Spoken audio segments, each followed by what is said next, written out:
আমাকে বলা হতো না আমাকে কোথায় আটকে রাখা হয়েছে, আমাকে বলা হতো না হচ্ছে কয় তারিখ। আমি যখন নামাজ পড়ার জন্য সময়টাও জানতে চাইতাম, সে সময়টা আমাকে বলা হতো না। আমার পিতার ফাঁসির মাত্র কয়েকদিন পূর্বে আমাকে উঠে নিয়ে গুম করা হয়। যখন এটা অন্ধকার ঘরে চোখ বাঁধা অবস্থায়, হাত করা পর অবস্থায় আমি পড়েছিলাম, তখন নিজেকে সান্ত্বনা দিচ্ছিলাম যে বাংলাদেশের সংবিধান আছে, সংবিধানের বিধান হচ্ছে গ্রেফতারের 24 ঘন্টার ভিতরে আদালতে হাজির করতে হয়। হয়তো 24 ঘন্টার মধ্যেই আমার মুক্তি হবে এখান থেকে। 24 ঘন্টা পেরিয়ে দিন হলো, দিন পেরিয়ে সপ্তাহ হলো, সপ্তাহ পেরিয়ে মাস, মাস পেরিয়ে বছর হয়ে গেল।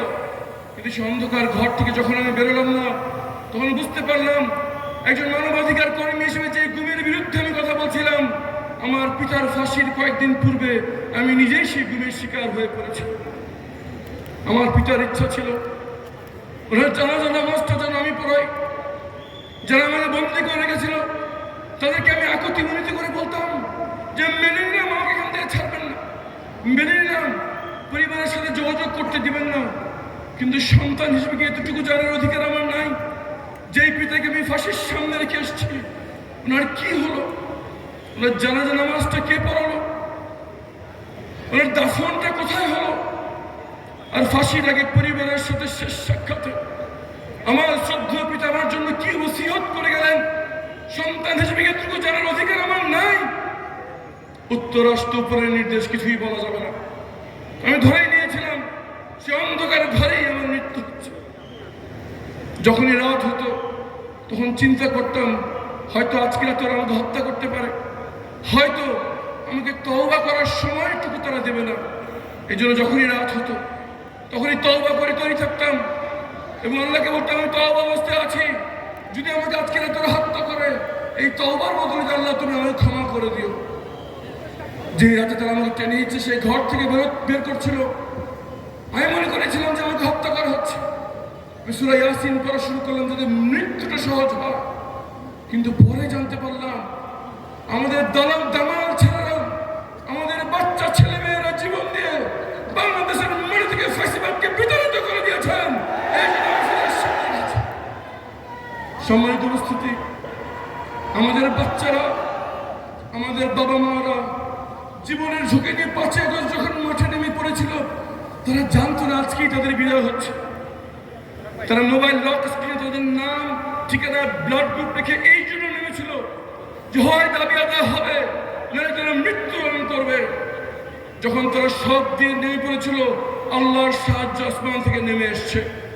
সম্মানিত ভাইয়ের আমার, এতগুলো মায়ের বুক খালি হয়ে, এতগুলো বাচ্চা ছেলেমেয়েরা চোখ হারানো, হাত হারানো, পা হারানোর বিনিময়ে আমরা যে দ্বিতীয় স্বাধীনতা পেয়েছি, তা শুধুমাত্র একটি ভোটের জন্য নয়, তারা চেয়েছে একটি নতুন বাংলাদেশ।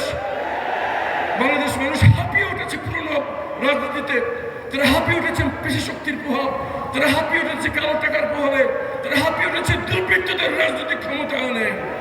তারা দেখতে চায় নতুন নেতৃত্ব। তারা স্বপ্ন দেখে এমন একটি বাংলাদেশের যেখানে এমন কিছু লোক দেশ নেতৃত্ব দেবে যাদেরকে অন্তত যাই হোক টাকা দিয়ে কেউ কিনতে পারবে না। সেই নেতৃত্ব ইনশাআল্লাহ বাংলাদেশকে উপহার দেবে 10 দলের পক্ষ থেকে তাদের নেতা হিসেবে আমাদের সবার প্রাণপ্রিয় নেতা ডক্টর শফিকুর রহমান ইনশাআল্লাহ। হয়ে অস্থির পড়লেন, সবাই তাকে বলল যে আপনি বিদেশে চলে যান চিকিৎসার জন্য।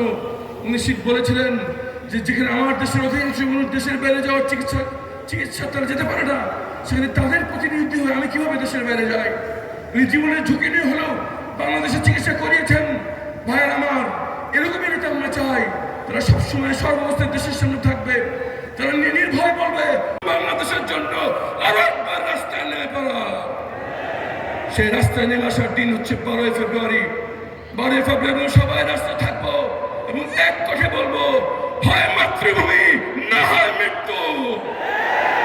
জনগণের বিজয় নিশ্চিত করে, হ্যাঁ ভোটের বিজয় নিশ্চিত করে নতুন বাংলাদেশের সূচনা করেই আমরা ঘরে ফিরবো ইনশাআল্লাহ। দেখা হবে 12 তারিখ রাজপথে ইনশাআল্লাহ। আসসালামু আলাইকুম ওয়া রাহমাতুল্লাহি ওয়া বারাকাতুহু।